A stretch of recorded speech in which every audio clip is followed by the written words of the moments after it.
let's start with this. I fully 100,000% with no hedge do not believe that you can teach entrepreneurship, right? So that's awkward. What I mean by that is that, it's crazy for me that word is now considered like cool and good. Like when I was your age 20 years ago, entrepreneur meant that you were a fucking loser that was figuring it out, right? So watching what's happening to the world right now, where this has become a hot topic, is interesting to me, and like I'm super pumped that people now value that in a different way than they did I grew up a DNF student, right? And the reason I grew up a DNF student was I was unable to sit in a room like this and listen to whoever was sitting up here because all I wanted to do was sell shit, right? And so that's all I've ever known. I've had no other gear. Somewhere around 4th grade when I got an F on a science test, I literally that day was like, yeah, that makes sense to me because I don't give a fuck about Saturn, right? That's not who I am. And so I think if there was anything I could do, that would be awesome for you guys to make the most money I could make, I would create a test or a drug that allowed people to become self-aware. I think the number one thing that I could tell you, because I'm desperate to bring value since I'm here, is I think everybody lies to themselves. And I think all of you want certain things to be happening with you. You want yourself to be something. And I think what you need to do more of, and if I can give you, clearly I'm coming out the gate with my best piece of advice. I really do think, you have to audit who you actually are. I think that America as a society has done a really good job in selling us how to fix the things that we naturally aren't. And there's a lot of money being made on us forming into something we can't be. And I, either through massive ego and bravado, complete ignorance, I don't know what it was early on in my life, maybe the outrageous level of self-esteem that my mom instilled in me, I was able to quickly, very, very early on, and let me take it back because a lot of you don't know, I was born in Belarus in the former Soviet Union. And so I came here when I was 3 and we were super poor. I lived in a studio apartment. I know what it tastes like to walk 5 miles to Kmart, buy toilet paper, come home, and then sit there for an hour and split the toilet paper to get efficiency. That's a huge advantage for me, right? Like the fact that I've been working 19 hours a day, every day for the last 20 years is easy for me. It's the only gear I knew, right? I was poor. I sucked shit at school. It was the only gear I had, right? So I sit here with enormous disrespect and with enormous assumptions around all of you that you're just too soft to beat me, right? That I think that you've had it better and that alone doesn't allow you to beat me. And that's how I think of entrepreneurship in a very rugged, very raw, much dirtier way. I've been investing for about 7 years. The first 3 things I invested in 2007, after I built my wine business, and I realized this internet thing was gonna be big, right, was Facebook, Twitter, and Tumblr, right? And then I've collectively gotten stupider since that moment, mainly because I didn't think of myself as an investor when I invested in those companies. I just thought that Ev Williams, Zucks, and David Karp were really fucking smart and were gonna win, right? And so when I think about Uber, Travis is one of my best buddies, now he has a lot of press and I'm sure a lot of you know who he is. That just makes a lot of sense because all the negative press he gets makes sense because he's a fighter. But he was the only CEO of that company because Uber's had to fight City Hall for the last 4 years. It's hard to fight the mafia that owns the taxi service in Vegas. That takes, I can't do that. I'm too not confrontational, right? So I think that the number one thing that you can do, I'm desperately competitive and want to be the person that brings the most value to you out of all these talks. I secretly sit here and say, oh, they're going to get all these people that they've heard of, but I'm going to be the one that tells them something that actually fucking matters. And that one thing is you need to bet on your strengths and don't give a fuck about what you suck at. Way too many people in this room are going to spend the next 30, 40 years of their lives trying to check the boxes of the things that they're not as good at, and that you're going to waste a fuckload of time and lose. I highly recommend auditing yourself, or if you have no fucking empathy or EQ or self-awareness, then find somebody in your family or friendship that does and let them tell you who you are. And once you believe that, either for yourself or someone else told you, go directly all chips all into that, because that is the only possible way, in my opinion, watching from the outside, that is, let me rephrase, that is a very highly likely way of over-indexing, because the truth is, if you want to be an anomaly, you've got to act like one. You know, like, and so that's it. That's what I got. So thanks for having me. I think that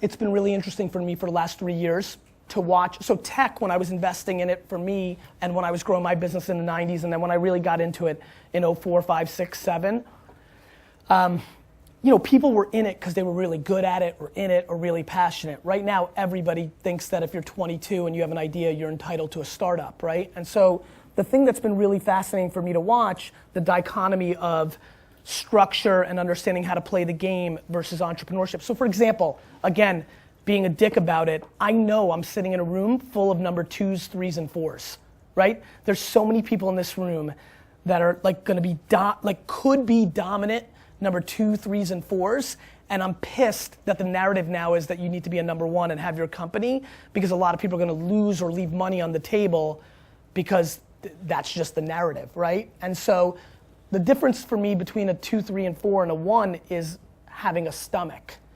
And so one of the things that we've seen a lot of, because Zucks went to Harvard and like literally being East Coast bound, like watching all these kids that are going to Ivy League schools, including Stanford, so mixing the whole mix. Just like, actually everybody's a better student than I was, so I'll just call it everybody. But watching the elite top 3%, so many of those players, guys and gals, have come into the game in the last 24, 36 months and have lived a narrative where things have been good, right? Like, you know, again, I'm using a lot of prejudice. I default into thinking that like you guys were way more capable than me than figuring out how to map yourselves to go through the school system. Like you understood that game.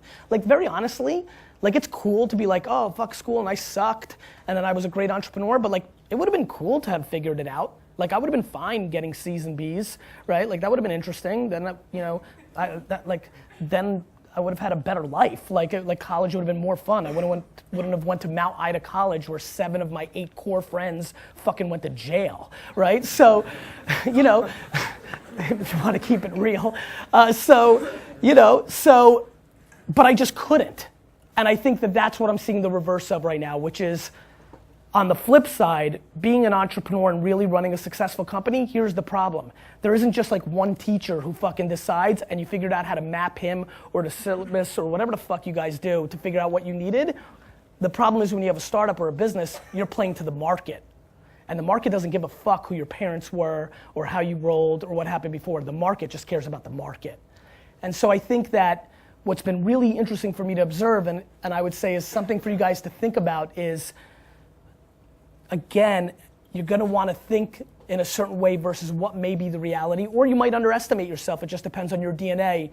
But the ability to adjust is the entire game. Like, I'm so proud that I change my mind every day. My dad used to get so pissed when I was building Wine Library. He would always be like, fuck, he would say like, 3 months ago you said Ricky was gonna be the best employee. I'm like, I changed my mind. He's shit, fire him. Or he's like, you said sparkling wine was important, now you just eliminated it from the key spot. I'm like, I changed my mind. Like, my ability to only be comfortable in massive chaos has been my biggest asset as an entrepreneur. Like, I would never take a fucking note. Like, that scares the piss out of me what these 3 people are doing right now, right? And so, now, that may work for them, and I'm not, like, back to the opening statement, like, you need to do you. Like, plenty of people that make a fuckload more money than me and have won bigger take fucking notes. The key is way too many people are doing, like, here's a good one. You know what really pissed me the fuck off? I'm completely driven by like happiness and like I'm crippled by like chaos. Like, you know, VaynerMedia, which is now 500 people, update your shit. VaynerMedia is like completely dictated by, like I'm a dictator of HR. Like all I care about is the atmosphere. All I care about is how people, all I care about is like how people roll. Like I think I fired the 4 most talented, smartest people that have worked for me, because if you don't know how to play with the other boys and girls, you're out, because I suffocate under, conflict and negativity, and like nobody's better than me, so you gotta go. So what really pissed me off in tech world was when Steve Jobs' book came out, when he was dying, when it was all about Steve 3 or 4 years ago. I literally watched a lot of my tech startup friends start being like a dick to their staff. Because Jobs was tough, everybody fell into the romance of like, I have this big vision and I'm gonna be a dick like Steve, right? And I thought that was really interesting for me to watch that half decade of like literally watching people I know and then watching them act differently because the status or the icon of the moment, and you see a lot of that. And so like that is probably the energy I'm trying to bring to this class today, which is you can look at like how people roll, and like it's great to admire and things of that nature, but it's so damn important to stick to like your DNA, right? And like what you're good at. And to recognize that you need to surround yourself, whether it's your co-founder or whether it's the people that work for you. Like all I do is hire the people that are the opposite of me, that bring the other value, that bring me the ability to remember what the fuck that meeting was about and go make sure it happens. Like whatever it may be, right? And so I think that's another thing that I would highly recognize. I think the other thing you guys should recognize is how ridiculously lucky you are, but how interesting the supply and demand of your luck is changing. Meaning, it's never been better to be an entrepreneur. Like right now, right this second is the greatest. There's massive disruption. I promise you, because I spend a fuckload of time with everybody in corporate America, the big companies are so fucking slow and stupid, it's almost unbearable, right? So that's great for us if we don't have money and we've got time, right? And so that's great. And the cost of entry is easy. There's so many people that are envious of the lucky things that happened to me investing in like Uber and Birchbox and Twitter and all those things, that now everybody in their 30s to 60s that has any level of money is chasing any kid in a hoodie with an idea and giving them money to invest in their startup because everybody's looking for their exit, right? So on top of the fact that the internet is hitting maturity and every user's on a smartphone and blah, blah, blah, and we're at scale, on top of that, in parallel, there's a fuckload of dumb money chasing it and looking to give it to anybody they can, which is your opportunity. So we need to take advantage of that horse shit. And actually, if you think you're ready, you should literally start your company right now, because I'm sure it's important to finish this class and whatever, but tomorrow the market can collapse and you'll miss this opportunity. Literally right now, on a fucking half-ass idea, right? With like 2 or 3 connections from like your parents or professors or emailing me and I introduce you to somebody, you can literally raise $1 million on your horse shit idea. But we need to I want everybody to understand that. All it takes is something crazy, like a terrorist attack or some fucking bank full of shit breaking, or like tomorrow, that can go away. And so like I think it's super important for everybody to understand that if you're itching, I think you should start tomorrow, because the money's there and you're gonna need the money, because this happens all the time. Like everybody that looked like you in 2008 and 9, they went and got jobs. Everybody that looked like you in 2002 and 3 after the first bubble, they went and got jobs. So if you're a true entrepreneur, if you're sitting here like, no, I'm entrepreneur, I'm not just in the class, you need to seriously concentrate on where we are at this exact moment in the market and recognize how fruitful it is for you, how much of an advantage you have, and you may want to seriously consider and take advantage of it, because it could really go away in a second, and then you've got to wait like, if it collapses tomorrow, if there's a bubble burst, you're gonna have to wait 3 to 5 years to get your shot. When bubbles burst, no fucking kid with an idea gets dick. Got it? That's a good one. I like that one. But that's what happens. So I think that's important. Timing's massively important. And so that's why I'm pushing that agenda. Bless you. I think the other thing to think about is I think that here's just some random shit, and then maybe we can go into Q&A. I think that Uber, Airbnb, and Instacart are not anomalies the way a lot of people in my world think. I think they're just a preview. I think if everybody here understands that the number one asset to everybody in the world is time, and if you can figure out how to buy and sell it back, that's a big coup. So I think the biggest reason I got excited about Uber years ago was I realized, holy shit, this isn't about transportation. This is about a company that sells me back time. As a matter of fact, I actually boycotted LA for 4 years. I actually didn't come to LA for 4 years because I hated fucking coming here so much because I didn't want to rent a car and the fucking shit. I fucking hated this place. Literally, now I'm back all the time because Uber, because I can get around, right? Like I can actually move. And so that was good. But back to the main point. It's stunning for me to watch people's behavior. Literally, fundamentally, we care about the health of our loved ones, money, and then time. And I think if you really look at what Uber's doing, it's selling back time. And I think if you're thinking in startup mode, if you're looking for an inspirational seed as a starting point, I highly recommend thinking about time. People will massively overpay for it. You love time so much you don't even realize that. Think about the last time your phone or your computer was 1/100th of a second slower than what you're used to on Wi-Fi, how fucking pissed you were. Like that's how much we like time. And so that is a big theme that I think is gonna play out. And so again, recognizing not everybody here has their full idea or everything figured out, I think that's an important place to play. I think the other thing that's really important is, I think I play the game a little bit backwards. So I publicly give away all my best ideas. All of them. I recognize as an individual, I'm not gonna be able to go and execute every great idea, every great thought I have. And so I've lived a life for the last 7 years where I put out all my content at scale, whether through blog, I'm writing a lot on Medium right now. If you don't know what that is, you should check it out, it's really rad. Stuff like that. And so I think early on in one's career, and definitely I watch a lot of people that don't understand what's happening now, is the value of your thoughts can be extreme. So I highly recommend thinking about putting your thoughts out to the world in whatever way you communicate, whether through audio podcast or written form for Medium or video blog.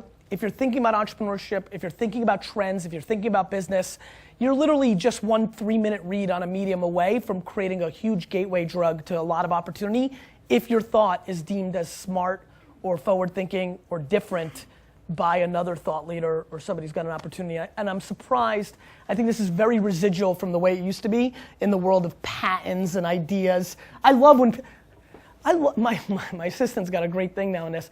Once in every 4 months, somebody sends an email saying, I've got a huge startup that I want you to invest in, but you've got to sign this NDA, right? Which literally every time gets an email back that says, fuck you, right?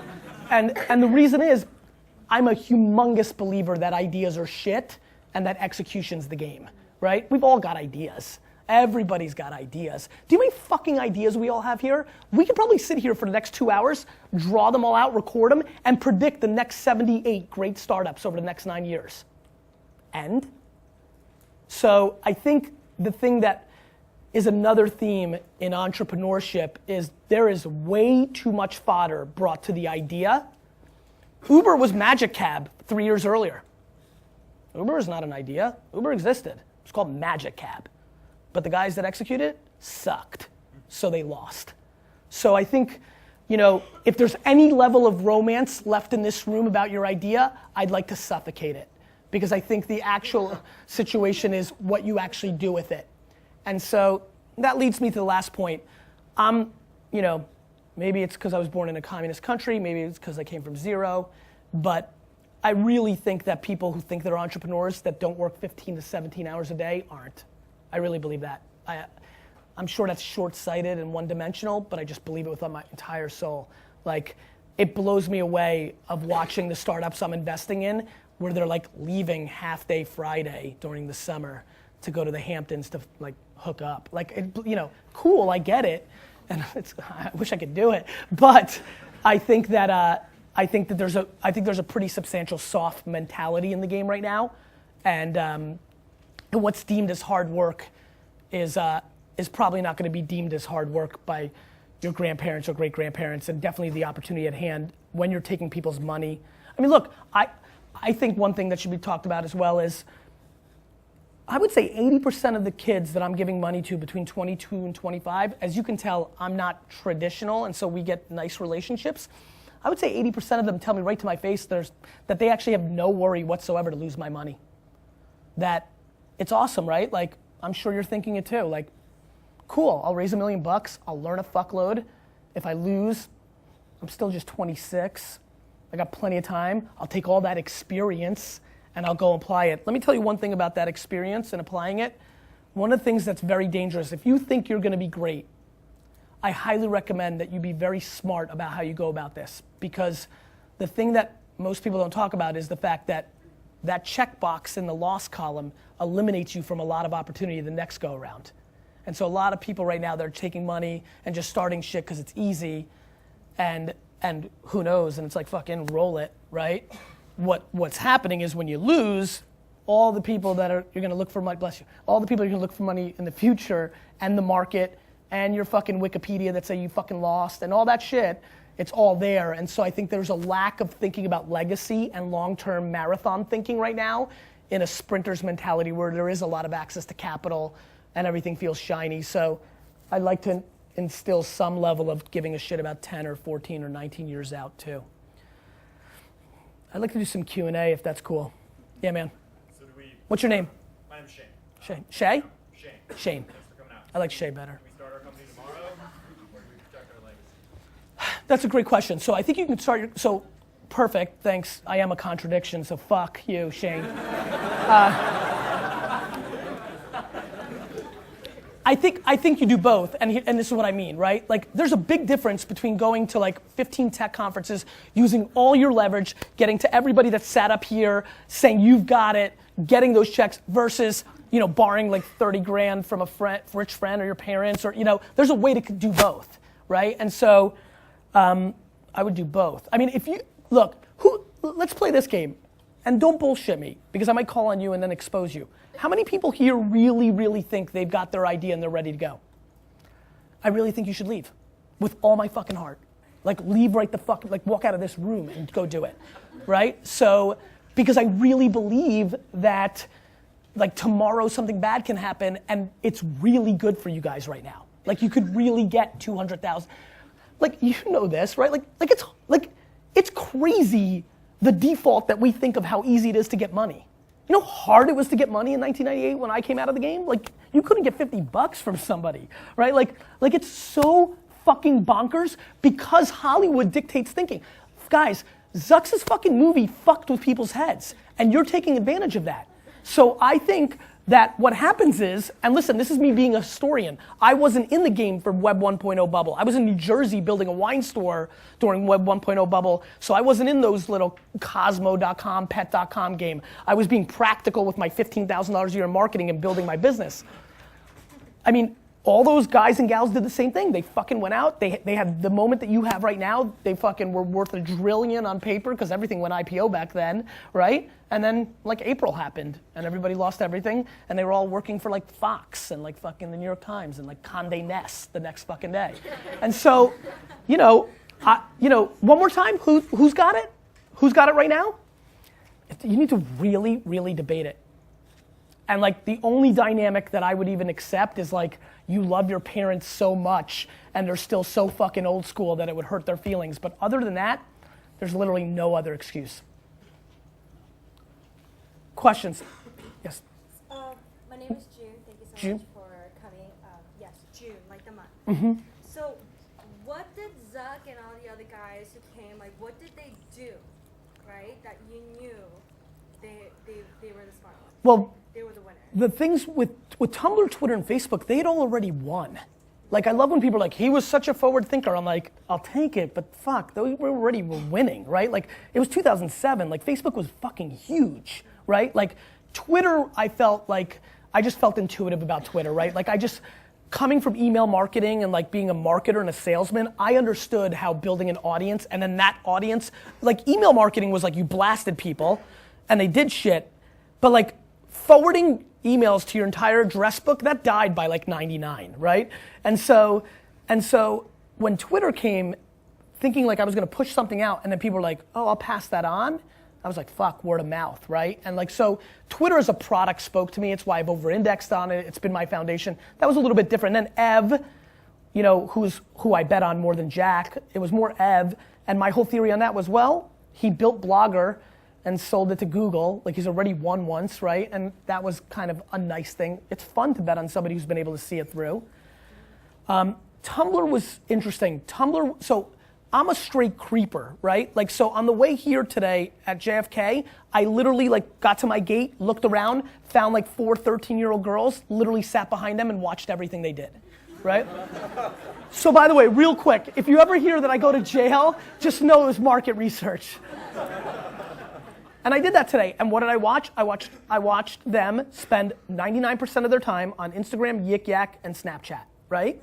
And so that's what happened with me in Tumblr in 2007. Like, it was a little different then. It was laptops. Phones are better. You look less creepy. I just started getting a sense that junior high kids were on Tumblr way more than anybody was talking about it. That was a good one for me because I'm New York based. Carp was in New York. Carp is super artist. I'm super businessman, so there was a nice yin and yang. I knew how to, by that point, I knew how to respect that fucking nerd shit and not scare them. And so, yeah, it just worked out, right? Like, I mean, this is how insane 2009 was. I joined Tumblr, and Tumblr on the dashboard put Gary Vee joins Tumblr on everybody's dashboard for a week. It was just a different world. I got in their Series B at 14 million. They already had users. Now, like, somebody farts an idea and gets 14 million pre-product. So it was a different market. Birchbox is probably the best one. Birchbox had 60 no's. I wrote the first check. How many people are familiar with Birchbox? Cool, so Birchbox, if you don't know, you should check it out. It was 2 Harvard HBS girls. They got like 60 no's. I remember sitting in that meeting and investing on the spot, and they were super pumped, and then they told me they got 60 no's, which was probably a smart strategic move. And I remember just leaving that meeting thinking like that was just straight sexism, right? Like that was the only thing I could wrap my head around, like that people just didn't want to invest in the girls. This, like, I couldn't understand, because the model was phenomenal. It's like, hey, here's our business model. We're gonna sell people makeup samples that we get for free, right? Like, and so, like, back to my first business of ripping people's flowers, ringing their doorbell and selling, it felt like that. I'm like, this is a good model. No overhead. And then I remember telling them, I'm like, look, if we can do customer acquisition at scale and get enough leverage, eventually makeup brands are gonna pay you to be in there. And that's what's happened with that company. So that one was more them. They were so sharp. I literally have never, like, you know, I'm acutely aware of like racism. Like, I got out of Russia by being Jewish, right? Like, my parents were super persecuted in the Soviet Union, and so I've always been hypersensitive to it. But that one was the most extreme case because they crushed and knew what they were doing, and it's great to watch that go out and actually become such a big company. But simple things like Yik Yak, right? I fucked up and didn't see it through, which I'm pissed about, but the only reason I even reached out to them, just to give you an example of like messing up, 9 or 10 months ago, I could have gotten in at a $4 million valuation. They just raised at a $350 million valuation. And the only reason I got to that gateway is that every morning when I wake up and go take a crap, the first thing I do on my phone is look at the iTunes top 150 free apps, and Yik Yak just started showing up. 150, 137, 123, 123. Like, what the fuck is this, right? And Secret and Whisper were getting all the Silicon Valley attention, yet they weren't even showing up on that, and you just knew normal kids were doing it. So the same thing happened with Snapchat. I remember creeping on 13-year-old girls for a couple months and being like, the fuck is that yellow thing on their phone? Like, it's always showing up. That was good because it was yellow. It was easy to like see fast and not get like beat up by their dad. And so I spend all of my time looking at behavior. Like, at the end of the day, all I do is reverse engineer behavior. And that's what I figured I was good at, right? Like, I was good at, because I was such a great salesman, I was able to reverse engineer as I got more mature and older. I'm like, I'm a great salesman because I actually am really paying attention to what you're doing. Like, when I took over my dad's liquor store, I made a lot of money as a teenager selling baseball cards. All I used to do is stand behind a baseball card table, and just people in malls would walk by and look at your case, and I would just literally watch their eyes and be like, what are they responding to? So like UI, UX, like my designer friends are always freaked out of how good I am at it because they think I'm a business guy, I shouldn't be good at that. But that's all I've ever done my whole life at scale. I feel like I'm doing it right now. I'm like watching what's happening here. And so I use my EQ to like do my thing. And that's why I'm such a big fan of betting on strengths. I think that's the unknown thing about Zucks. I mean, Zucks gets portrayed definitely in the movie and just in general, like he's got crazy EQ. He like really understands people. Like, I think he's a really smart entrepreneur. Yes, what's your name? How are you? Good. What was your biggest regret out of all of your businesses? You know, honestly, like, you don't seem really regretful. Yeah. Yeah, you know, regrets are interesting for me. Like, I'm sure, look, I have a ton of them, right? If you go look at my first book, it's called Crush It. In there, I thank my entire family and one random human being, Travis Kalanick, CEO and co-founder of Uber. And I passed on the angel round in Uber. I literally left $700 million on the table by not investing in my buddy after I just told you bet on people and this and that. It happens, right? So I have plenty of things to regret, right? I regret the fact that and look, don't cry for me. I'm gonna make $200 million because I gotta get in the next round. But I regret that when I was doing open cart optimization on winelibrary.com in 1997, that I wasn't smart enough to realize that if I turned that into a product and sold it to Amazon for $500 million, I would have made a fuckload more money than selling 18 more bottles of Pinot Noir, right? So, but very honestly, you've got me pegged. I'm basically not capable of really regretting it. I'm trying to answer your question and not be a douchebag about it, but regretting feels to me like the opposite of entrepreneurship, right? Like, I just think it means looking back, and I think speed is the #1 variable that most people in this room will struggle with. That is the variable difference that's what Travis and Zucks moved so when Mark bought Instagram for $1 billion, a couple months earlier I did some Fox program and I said that I was like, it was December, and they're like, hey, make some predictions for 2013. I was like, Facebook's gonna buy Instagram, right? Cool, whatever. 4 months later, it happens. And CNN asks me to come on because the video went a little viral in the tech community. So I was on Piers Morgan. And on Piers Morgan's show, his opening line is, this company's 550 days old. How the hell is it worth $1 billion? And my opening line is, they stole it. I get out of the studio, I'm hardcore Twitter, so I go on it, and literally there are thousands of tweets of people calling me a fucking idiot. So literally that night, from like 10 o'clock at night to 4 in the morning, I favorited every single one of those tweets by hand, all of them. I think this is a good story because this is what an entrepreneur I think does. I favorited them all, and then I guess last year this time, right, Facebook bought WhatsApp for $18 billion, and every article like the next day after the news came out is like, oh, wait a minute, they fucking stole Instagram. And no joke, for a week, my wife and I went to Turks and Caicos for a weekend, right? Luckily, she just likes to read and I can't bother her. And I laid on a beach for 19 hours a day, 2 days in a row, and replied to every single person that called me an idiot and said, what now, bitch?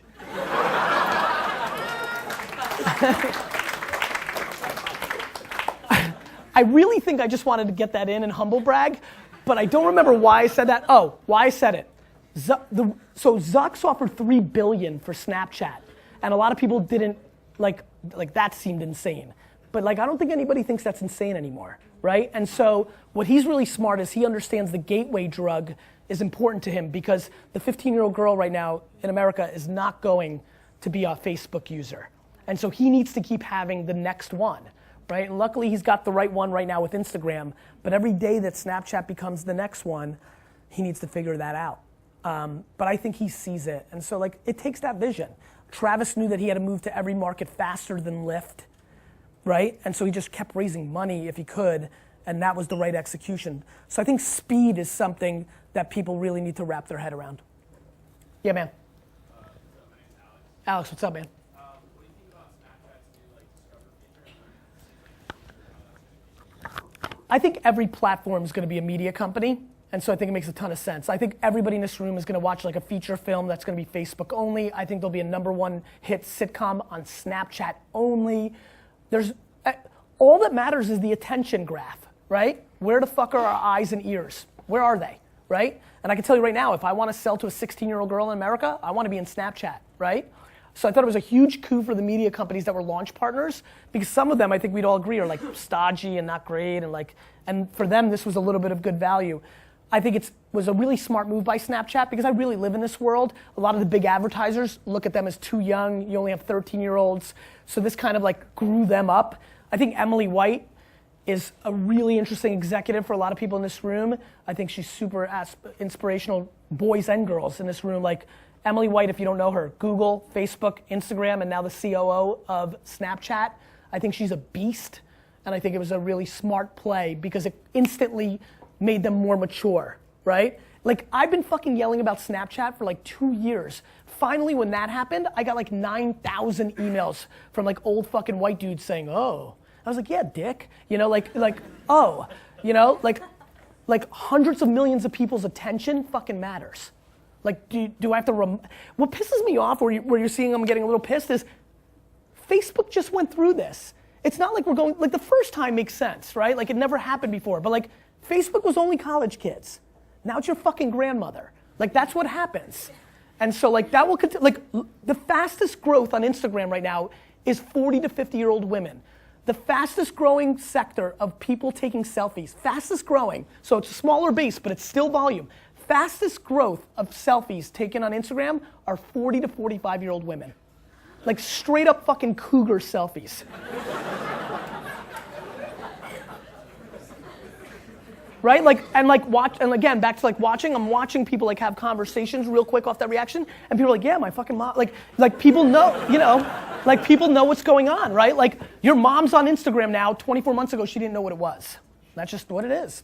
That's just what's always gonna happen. Because what's happening is we're living through the ageification, like the downward ageification of society. The number one thing I love right now is that the average 42-year-old American woman, in her behavior, the clothes she buys, what she does, how she hangs out with her friends, is acting like the average 29-year-old woman only 10 years ago. Like, nobody wants to be old. I'm 39. Like, I shouldn't be like dressed like, you know what the 39-year-old version of me looked like 15 years ago? Like, nobody wants to get old. Like, it sucks. And there's a flip side to it. Whereas only 10 years ago, a 15-year-old would look up to their 18-year-old sibling and listen to the same music and all that. That's why you're seeing Snapchat and Yik Yak and other things. There's a fragmentation even within generations. Like, they want their own fucking thing. And in a much shorter period of time, like it used to be more like 7 to 10 years. Now you're like seeing 3 years is okay, but like after that, like there's a lot of people in here that like their high school siblings that are younger than them don't want to fuck with the things that they fuck with. And so it's interesting what's going on with the psychology of generations and people, the youthification of our society. Thanks so much. This is awesome. Thanks, brother. So you talked about kind of how great a time this is to start a company. Yeah. And all that stuff. You also talked about kind of the problems with failing, especially early. Only failing back, and it was a great question. I want to make sure, like I don't want to stop anybody because they don't want to fail. I just want to say this. There's a shitload of audacity in the market right now. Like, who gives a fuck? I'm going to lose this money over the next 3 years, but it's going to be good for me because I'm going to have experience. I'm not going to work a dick job. I'm going to do what I want, and then I'll figure it out after the fact. I think failing's fine. Look, I have a couple people that have failed, and I'm going to reinvest in their next idea. I just want to make sure that you think you're ready, and you're not just doing it because it's easy money right now. So if you think you're good, like I have a huge fail right now that I can't. I mean, I'm going to invest in this kid the whole way. Because I've watched him fail, but I've seen all the great things he did. The market and his idea were off a little bit, but he's a fucking assassin. So I just want to, I wanted to clarify, and I'm glad you did that because I think you made it better. So, better, Sean? That being said, and like... Shane, sorry. You said ideas are shit, like whatever. But way to have his back, fucking United class. You were 20 years old right now. Yeah. What would you go do? I would do what I did, which was like not give a fuck about school and start prepping for my life. But that's what I did, right? It's not like, I'm not telling you like what is cool to say in a room of kids. I'm telling you what the fuck I did. Like, go Google Mount Ida College. Like, did you do that? Okay, I thought you did it. So like, you know, like I had no other gear, right? So, but I truly feel I was 100% purebred entrepreneur. I truly believe that. And I truly believe that it's probably a high significant chance that nobody in this class is. And that's not bad. I promise you 90% and 85% and 80% can be dramatically more successful than me. I probably could have used a little 10 or 20% of other stuff that would have leveled me out. I was just fucking off the chart. Yeah, man. So you said you came from zero, graduated from Mount Ida College. Yep. Was there ever a point where you felt like you had to leverage what you had to do with what you wanted to survive, you know, making money at an hourly job, or doing a startup on the side, or? My dad had a liquor store, right? And so that made it a little bit different. So I didn't, you know, I came from zero early on, but by the time my dad lived the American dream, so it'd be a falsity that I did it all by myself. It was a super small business. It was a $3 million revenue business with 10% gross margin. We made $300,000 before expenses. It wasn't a big business.